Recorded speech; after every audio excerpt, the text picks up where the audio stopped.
ኪራ ጠጥተህ ነው አይደለ? ምን እንደሆነ ጠብቀሽ ነበር? ነጋልኝ ስለቴ ነው ጨለምሽ። አሁን ደግሞ እንደ ንጹህ ሰው መተሽ ጠጥተህ ነው። መጠጣትህን በእኔ ምክንያት አታድርገው ጽናት። በቃ በእናትሽ ከሻሽ ግቢና ትሰኝ። ከዚህ በላይ አትበጥብጪ። ቆይ ጫማህን ላውልቅልህ። ዞር በይ። ያኔ ምን ነበረሽ?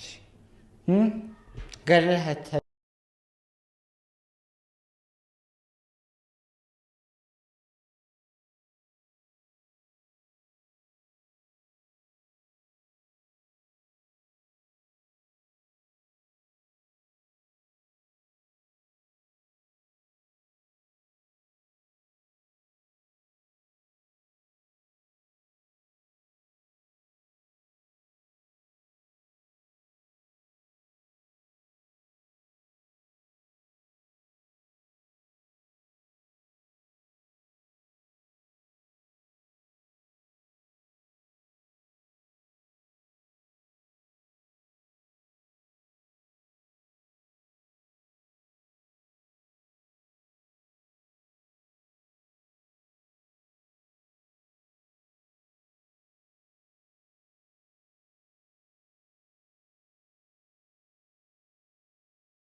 ደጋግሞ ቢጠይቋትም ምንም መልስ መስጠት አልቻለችም። ምክንያቱም ለኪራ እናት ስትል ነው ይሄን ነገር እያደረገች ያለችው። ሰላም ሰላም! ውድና የተከበራችሁ የቻናሌ ቤተሰቦች እንደምን አላችሁ? በያላችሁበት የእግዚአብሔር ሰላምታ ይብዛላችሁ እያልኩኝ ዛሬም በድጋሚ ተመልሼ መጥቻለሁ። ጽናት ክፍል 51ን ይዤላችሁ መጥቻለሁ። በባለፈው ክፍል እንዳየነው እንግዲህ ጽናት ምንም ሳትናገር ኪራ ላይ ተቀይራ ነበረ። ኪራም ቁርስ አምጪ ለማለት ወደ ክችን ሲሄድ ጽናት እንግዲህ ኪራዬ እንዴት ነህ ብላም ተቀብለው ነበረ። ይሄን ቃል ከሰማውኝ ቆይቻለሁ ጽናቴ ብሎ እሱም ሲያወራት እሷ ቶሎ ቅይር ብላ አያይ እንደዛ አይደለም መስሎህ ነው በማለትም እንግዲህ መልሳ ተቀየረችበት።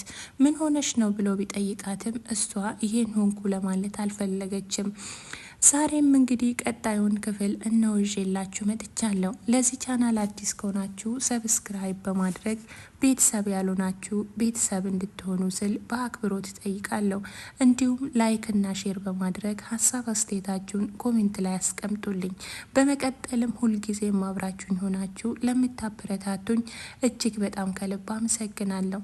ታዲያ ዛሬ ይዤላችሁ የመጣሁት የጽናት ተከታታይ ድራማ ምን ይመስላል የሚለውን እስከ ቪዲዮ መጨረሻ አብራችሁን ከቆያችሁ የዚህ ድራማ መጨረሻውን የምነግራችሁ ይሆናል። ጽናት እንግዲህ ዛሬም እንደተቀየረች ነው። ምንም ሀሳቧን መቀየር አልቻለችም። በልቧ ግን የሚወዳትን ሰው እየገፋች መሆኑና የራሷን ፍላጎት ገፍታ የሰውን ደስታና ፍላጎት ለማሟላት እንደሆነ ይሰማታል። ታዲያ ኪራ ከቤት ወጥቶ አምሽቶ ነበረ። ወደ ቤትም አልተመለሰም። እሷም ሳሎን ገብታ ሶፋ ላይ ቁጭ ብላ ጉርምት ብላ እሱን ስትጠብቅ ነበረ። ጽናት እንግዲህ ቁጭ ብላ ስታንቀላፋ ነበረ። ኪራም ከቆይታ በኋላ መጣ። ሲመጣ ግን በጣም ሰክሮና በጣም ጠጥቶ ስለነበረ የሚያወራውን ሁሉ አያውቅም ነበረ። ኪራ መጣህ እንዴ? ጠጥተህ ነው አይደለ? ደግሞ ምግብም አልበላህም፣ ምግብ ላምጣልህ ብላ ብትጠይቅም እሱ ደግሞ አልፈልግም፣ አሁን ከዚህ በላይ ምን እንደሆን ትፈልጊያለሽ? ጽናት አትዋሽኝ፣ ከቻልሽ ተነሺ ገብተሽ ተኚ፣ ካልቻልሽ ደግሞ ዝም በይ ሲላት አስጠነቀቃት። ጽናት እንግዲህ ውስጧ ሌላ ነገር ቢያወራም በአፏ ግን የኪራን ፍቅር መልሳ መቀበል አልቻለችም።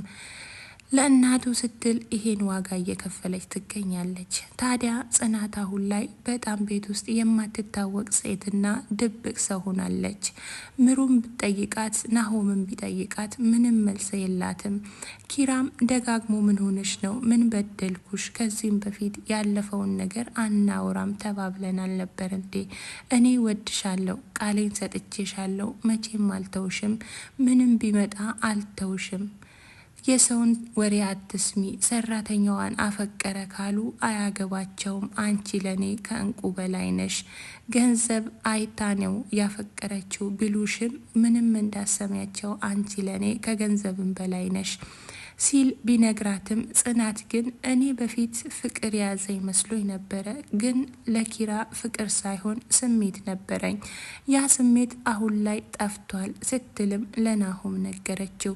ናሆም ግራ ተጋባ። ይሄ ነገርማ ጭራሽ ሊሆን አይችልም፣ የሆነ ነገር አለ ሲልም ግመታውን ገመተ። ምሩም እንግዲህ መልሳ ጠየቀቻት። ጽናት ምን ሆነሽ ነው? ኪራ የት ሄዶ ነው? ኪራ ከቤት ወጥቶ አሁንም አልተመለሰም፣ ቁርስም አልበላም ትላለች ጽናት። ምን ተፈጠረ ጽናት? ቆይ ከመቼ ወዲህ ነው እንደዚህ ሩቅ ሰው የሆንሽው? እኔ አንድም ቀን ከአንቺ የደበቅኩት ነገር የለም። አንቺ ግን አሁን ላይ እያራቅሽኝ ነው፣ ሶስተኛ ወገን እያደረግሽኝ ነው። ምንድን ነው እየሆነ ያለው ብላም ትጠይቃለች። ጽናት እንግዲህ ቢያንስ ለምሩ እንኳን ምንም አይነት ነገር አልተነፈሰችም። ምሩ እንተኛ በቃ ነገሩ ሁሉ እንተውና እንተኛ እንቅልፋችን ትላለች። በጭራሽ አልተኛም፣ ያለውን እውነታ ካልነገርሽኝ የኔና ያንቺ ጓደኝነት እዚህ ጋር ያበቃል ትላለች። ጽናት አሁን ደንግጣለች። ምሩ እንግዲህ በብዙ ነገር የምትረዳትና የምትረዳት ውድ ጓደኛዋ ነች። ታዲያ ጓደኝነታችን እዚህ ጋር ያበቃል ስትላት ደንግጣለች። በዚህ መሀል ደግሞ ከኪራ አባትና ከኪራ አባት ጓደኛ የመጣችዋ ተልካ የመጣችው የኪራ አዲስ እጮኛ እንድትሆን የተፈለገችዋም ስታወራ ጽናት ሳሎን ቆማ ስታወራ ከኋላዋ መጣች። ጽናት እንግዲህ ናሆም ምሩ በጣም ይቅርታ አስከፋዋችሁ በማታውቁት ነገር ብላ ብቻውን ስታወራ ከኋላዋ መጣች። ለሱ እናት ስልኮ ነው፣ እኔ ለሱ እናት ብዬ ነው ይሄን ሁሉ ማደርገው ስትልም ሰማቻት። ምንድን ነው የምታወሪው? ስለምን ይቅርታ ነው? ስለማን እናት ነው የምታወሪው ብላ ብትጠይቃት አያይ እኔ ምንም አላወራውም፣ ጆሮሽ ይሆናል፣ እኔ ምንም አልተናገርኩም ስትልም ሮጣ ወጣች። ታዲያ እሷም እስቲ እንደ ጽናት ልተውን ብላ ከራሷ ጋር ወሬ ትጀምራለች። ስለ አባቷና አባቷ ለሴት ልጅ ያለውን ክብር፣ በውትድርና ዘመኑ ያሳለፈውን ነገር ሁሉ ታወራለች። ምሩ ደግሞ ከኋላዋ ቆማ ታዳምጣለች። እሷ ስትጨርስም አጨበጨበችላት። በጣም ይገርማል፣ የሚገርም አነጋገር ነው ትላታለች። ምን ነው ቆመሽ ስታዳምጪ ነበር ብላ ትጠይቃታለች። አዎ አለቻት። እሷም ግን እኮ ያስጠይቃል፣ ትክክል አላደረግሽም ትላታለች። አዎ በጣም ይቅርታ ሳላስፈቅድሽ በማዳመጤ ይቅርታ፣ ግን ድንቅ ነው፣ በጣም ደስ የሚል ሀሳብ ነው ትላታለች። በጣም አመሰግናለሁ፣ አባቴ ለኔ ሁሉ ነገሬ ነው፣ አባቴ ለኔ ብዙ ነገር አስተምሮኛል ስትልም የህይወት ታሪኳን ትናገራለች። ሀሴት እንግዲህ እሷም በራሷ የራሷን ህይወት ታሪኳን ስትናገር የምታሳዝንና ብዙ ፈተናና ብዙ መከራ ያሳለፈች ሰው የሳቀባት የተሳለቀባት ልጅ ናት። ለኪራም ምን ሆነህ ነው አዝነሃል፣ ሰሞኑን ልክ አይደለህም ብላ ትጠይቃለች። እሱ ምንም አልሆንኩም ብሎ ቢመልስላትም እሷ ግን ተማሪ እያለች ግቢ ላይ ሆና ያሳለፈችውን በእያንዳንዱ ተናገረች። እሱም ይገርማል ብሎ እየተገረመ ይሰማት ነበረ። አትቸኩል፣ ቀስ ብለ ስማኝ፣ የምትሄድበት ቦታ አለ እንዴ ትለዋለች። እሱም አረ ወዴትም አልሄድም፣ እያዳመጥኩሽ ነው ቀጤ በማለትም ሲያዳምጣት ነበረ። ታዲያ ሀሴት የእያንዳንዷን ያሳለፈችውን የሄደችበትን መንገድ ሁሉ ትነግራለች ለኪራ። ኪራም በጣም ተደነቀ። አንዳንዴ የምንወዳቸውና የምንፈልጋቸውን ሰዎች ላናገኛቸው እንችላለን፣ ግን ደግሞ ሁሉም ነገር በጊዜውና እግዚአብሔር ሲፈቅድ ይሆናል፣ አይዞሽ ይላታል። ታዲያ ሳሎን ገብተው ሲጫወቱ በዋጭራዋት ነበረ ኪራ።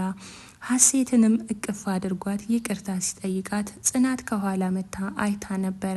ምንም ሳትናገር ወደ ኋላ ተመለሰች። በድጋሚም እንግዲህ ተደራድረው እኔን አዝለህኝ 10 ኩሻፕ ውረድ ትለዋለች።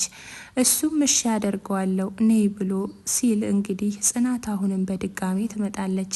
ይሄን ነገር አይታ ጽናት ደነገጠች፣ ኪራም ደነገጠ። ሰው ውጪ ይጠራሃል ትላለች ጽናት። እሱም እሺ ብሎ ወጣ። ምን ሆናችሁ ነው ትላለች እሷም። አየህ አይደለ እኔ ነግሬህ ነበር አትችለኝም ትለዋለች ሀሴት። ታዲያ በእንደዚህ ሳለ የዛሬው ክፍል እዚህ ጋር ያበቃል። ቀጣዩን ይዤላችሁ የምመጣ ይሆናል። የተወደዳችሁና የተከበራችሁ ውድ የቻናሌ ቤተሰቦች በያላችሁበት የእግዚአብሔር ሰላምታ ብዝት ይበልላችሁ። አሁንም ለዚህ ቻናል አዲስ ከሆናችሁ ሰብስክራይብ በማድረግ ቤተሰብ ያልሆናችሁ ቤተሰብ እንድታደርጉኝ ስል በትህትና ጠይቃለሁ። ቀጣዩን ክፍል ይዤላችሁ እስከምመጣ ድረስ በያላችሁበት የዓለም ዳርቻ የእግዚአብሔር ሰላም አይለያችሁ እያልኩኝ ላይክ እና ሼር ሰብስክራይብ እያደረጋችሁ ሀሳብ አስተያየታችሁን ኮሜንት ላይ እንድታስቀምጡልኝ እላለሁ። የተወደዳችሁና የተከበራችሁ ውድ የቻናሌ ቤተሰቦች ቀጣዩን ይዤ እስከምመጣ ቻው ስላችሁ በፍቅር ከዚሁ እለያችኋለሁ። ሰላምና ጤና ፍቅር በያላችሁበት ይብዛላችሁ።